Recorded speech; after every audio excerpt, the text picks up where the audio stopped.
What happened is in the more is better type of system, what gets stolen away is time.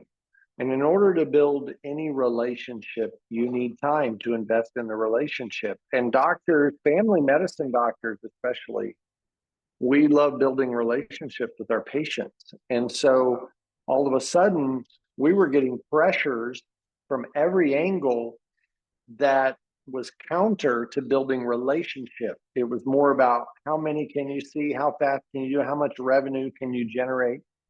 And so this becomes very dissatisfying to the physician, to the staff, to the patient. It's not what any of us really signed up to do.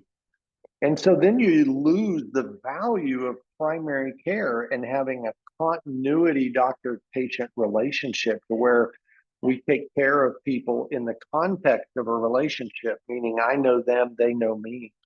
And so that's what restoring the doctor patient relationship comes on. Maria, if you are my patient, I know you, and you contact me after hours, I can take care of you so much better than you showing up at a random urgent care on a corner and they don't know Maria. They don't know anything about you and they're starting from ground zero and you expect to get great care from them.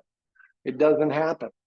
So that's why restoring the doctor-patient relationship, not only important for the physician fulfillment, the patient satisfaction, but it is literally the bedrock and foundation of American healthcare. When we lose that, everything breaks downstream. And that's why America's working in a broken healthcare system right now.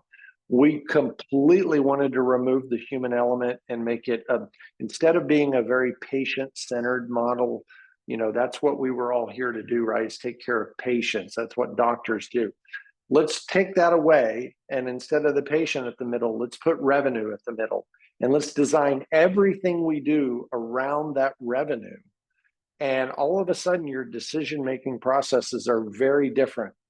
And everything fragments. And when things start fragmenting, then things start breaking. And so that's why our mission is foundationally important. We want to change healthcare, but the way we change it is through the restoration of doctor-patient relationship.